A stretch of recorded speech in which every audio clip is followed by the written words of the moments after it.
Hello everyone. Today we're going to make this location pin shape logo using Adobe Illustrator. So please don't forget to subscribe my channel, hit the like button and set the notification for my latest video. Then let's get started.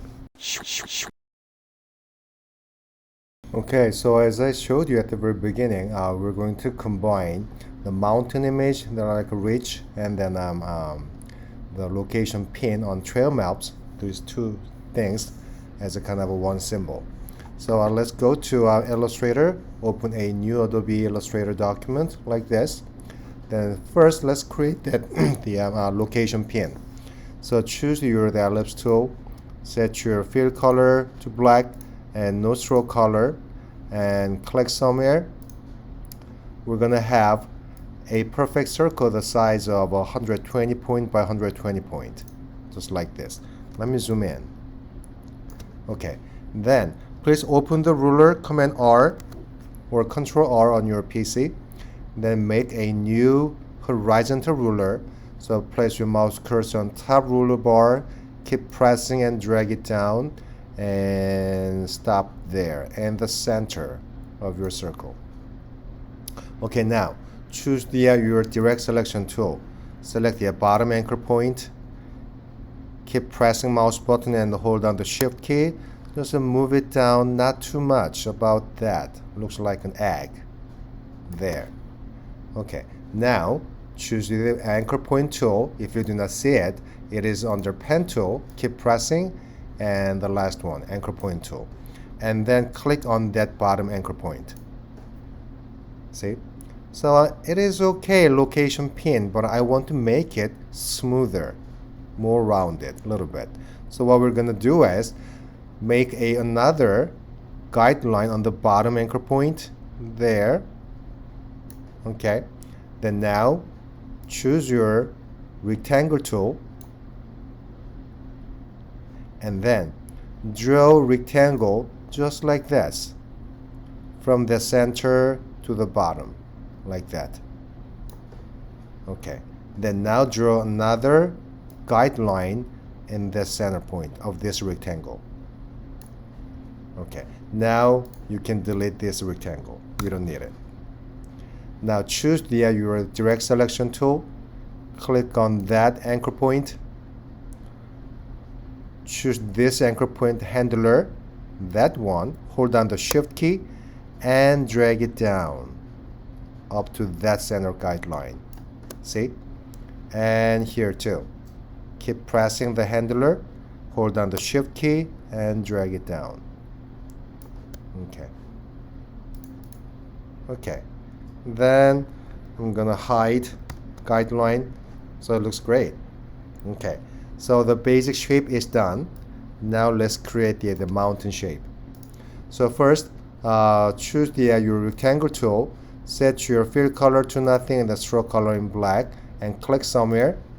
We're gonna make it the same size, 120 point by 120 point. Perfect square, like this. And then increase the stroke weight up to 10 point and rotate it. Hold down the shift key and rotate it 45 degree. Okay, then now choose your scissor tool.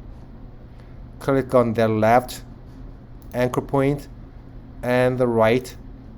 Hit the delete key twice, so it's gone. I'm gonna move it a little bit. Okay, next, hold down the option, keep pressing your mouse button on the line and the shift key, and make a copy, leave about kind of same thickness. And Command D and Command D, so we can have a 4. Now choose one of them. Hold down the option and make a copy somewhere there, like that. Maybe a little more, a little wider. Okay, so it looks good. Okay, let me zoom out a little bit. So now choose your ellipse tool. Place your mouse cursor somewhere in center, like here, somewhere there. Hold down the option, keep pressing your mouse button, and the shift key and drag it about that size. About that size. Okay. I'm gonna move that to somewhere here. Like that. Okay. Now select everything. Go to Object menu. Oh, not yet. I forgot one more thing. And then draw one single line like this. I will keep the 10-point stroke weight and rotate it 45-degree angle. Place it. Let me zoom in here. There, right there. So just a touch. Okay. Now make one more copy. Now rotate it by holding down the shift key, just like this, and place it right on top there, just a touch. Okay, now select everything so it looks kind of a little weird. Go to Object menu and expand it. Check the fill and the stroke. Okay, now choose your shape builder tool. Hold down the Option and get rid of them. Delete, delete, and delete, and delete this piece and that piece, this piece, that piece, and then two more square, this one and that one. Now go to Pathfinder, unite it as one shape. So we have a symbol of mountain like this. Okay, now choose this. I'm gonna switch the color to white. Let me place it on top, and then I'm gonna make it smaller. A little more, like that. And then select both align and center. Okay, I'm going to move it up a little bit. Okay, so it looks good. So I'm done with the shape. Okay, but let me show you this. Let me place it here. See, it is white. I want to have cutout, so transparent. So select both, open Pathfinder and minus front, and watch. So it is empty now, like a stencil. Okay, one more thing is we're gonna have a text right on top around the path. So the first the circle size was 120 by 120. So I'm gonna draw the same one, 120 by 120, and then just a no fill, just a black stroke. Let me overlay this new circle on top, right on top. There. Okay, and then choose your type on the path tool, and then place your mouse cursor on the path on the new circle and click, maybe somewhere here. I'm gonna type adventure. Okay, and then let me open character palette. I'm gonna choose a different typeface, Futura bold, that's my favorite. And then type size, I'm going to increase it up to 16 or 17.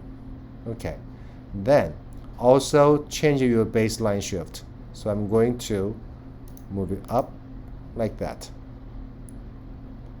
Okay, so we're almost there. Let me show my guideline again.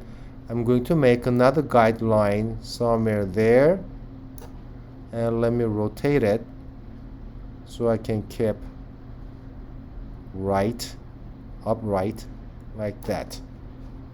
Okay, so I think we are all set. So let me hide my guidelines, adventure, and then the text, I'm going to create outlines. Okay, so we're done. Let me group them. Object, group, Zoom out.